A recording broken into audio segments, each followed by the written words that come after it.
Voting for us on Woodlands Online for Best of the Woodlands this year in 2020 is quite simple. You'll go to the login page. You'll need a username and password. If you don't have a username and password, if you're not logged into the site, you can either reset your password here, or you can register for the website and vote once you're registered. Once you are logged in and on the Best of the Woodlands page, there are two places to vote for us. One is in the Business of the Year, so if you look in this box at the top, just type Lighthouse and click Find Business.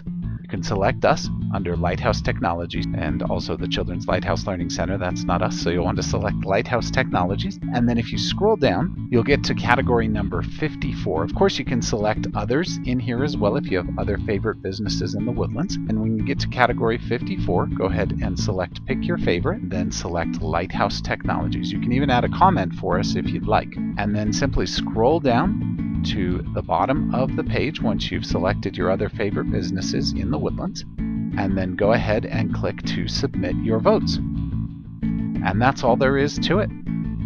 Thank you so much for your vote.